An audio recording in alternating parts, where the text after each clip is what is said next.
పెద్దలు కీర్తిశేషులు అనంత వెంకటరెడ్డి గారు మనందరికి కూడా దూరమై 25 సంవత్సరాలు కూడా పూర్తి కూడా అయింది.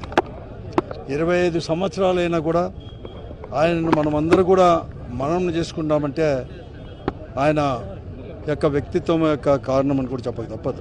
అంతేకాదు ఆ రోజు ఆయన రాజకీయాల్లో ఉన్నప్పుడు రాయలసీమలో ముఖ్యంగా అనంతపురం జిల్లాలో కూడా ఫ్యాక్షన్ పాలిటిక్స్ కూడా పెట్టింది పేరు కూడా. అటువంటి ఫ్యాక్షన్ పాలిటిక్స్ అనేది ఉన్న సుదీర్ఘ కాలము రాజకీయాల్లో కూడా ఉండినాను. అనేకమైన ఎలక్షన్లో అభ్యర్థిగా నిలబడినాను. ఓడినా గెలిచినా కూడా ఒక శాంతి అనేది చాలా ముఖ్యమని చెప్పి ముందుకు పోయేదే కాకుండా ఎక్కడ కానీ వివాదాలకు అనేది కూడా తావీకుండా కూడా ఆయన యొక్క సుదీర్ఘమైన రాజకీయ జీవితంలో కూడా ఉన్నాడు. అందుకోసమే అతను వివాదాలకు తావు కాకుండా ఎలా కూడా సుదీర్ఘంగా కూడా మనం ఉండవచ్చు రాజకీయాల్లో అని చెప్పేసి కూడా తీసుకో ఈ తరం వారు కూడా తీసుకోవాల్సిన అవసరం కూడా ఎంతైనా కూడా ఉంది. అదే కాకుండా ఆ రోజు ఈ డిఆర్డీఏ జిల్లా డిపిఏపి జిల్లాని టీడీపీగా చేసే దాంట్లో కూడా ఆయన యొక్క ప్రముఖమైన పాత్ర కూడా ఉంది. అదే కాకుండా ఆ రోజు వామపక్ష నాయకులు ఎంతోమంది పెద్దలు అందరూ కూడా ఈ రాయలసీమకు కృష్ణా జలాలు కావాలంటే ఆ పోరాటాల్లో కూడా భాగస్వామి కూడా అయిపోయి అనేకమైన పోరాటాలు కూడా చేయడం జరిగింది.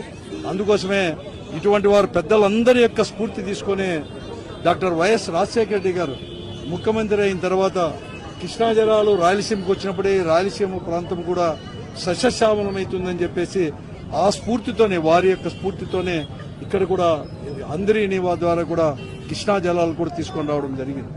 కృష్ణా జలాలు తీసుకొచ్చేది కాకుండా ఆ రోజు అనంత వెంకటరెడ్డి గారి తర్వాత దానికి కూడా నామకరణం కూడా చేయడం జరిగింది. కానీ రాజకీయ కారణాల వలన కక్ష కారణాల వలన అదేదో అనంత వెంకటరెడ్డి గారు పేరు చెప్తేనే అందరి నీవా అంటే రాజశేఖర రెడ్డి గారు మతికొస్తారేమో అని చెప్పేసి పేరునైతే తొలగించారు. కానీ పేరును తొలగించేదే కాకుండా ఒక ప్రధానమైన లక్ష్యం ఈ రాయలసీమలో ఉండే కరువు ముఖ్యంగా తాగునీరు సాగునీరు అందించాలని చెప్పి లక్ష్యంతోనే పెద్దలందరూ కూడా సుదీర్ఘమైన పోరాటం చేశారు కృష్ణా జలాలు.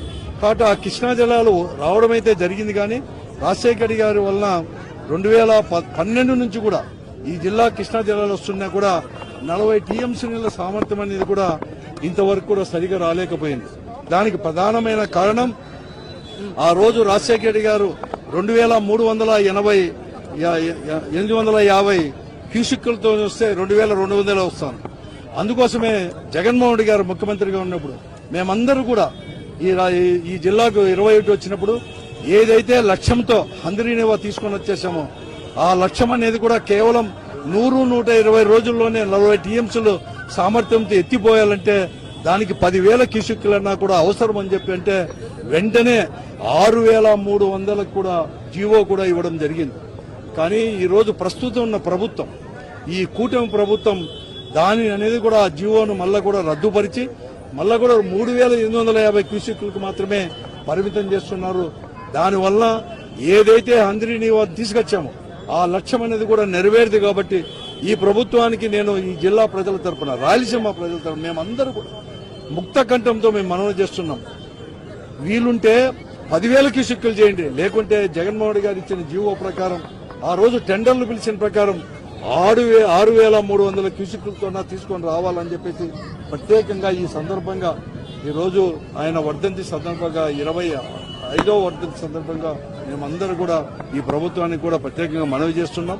లేకుంటే మాత్రం అందరూ కలిసి కూడా ఆ రోజు పెద్దల యొక్క స్ఫూర్తితో మరొకమారు అది వెడల్పు చేసి ఆ స్ఫూర్తి ఏదైతే ఆ ఫలితమని కూడా ఈ ప్రజలకు ఈ రాయలసీమ ప్రజలకు అందించడానికి మేమందరూ కూడా కృషి చేస్తామని చెప్పేసి కూడా ఈ సందర్భంగా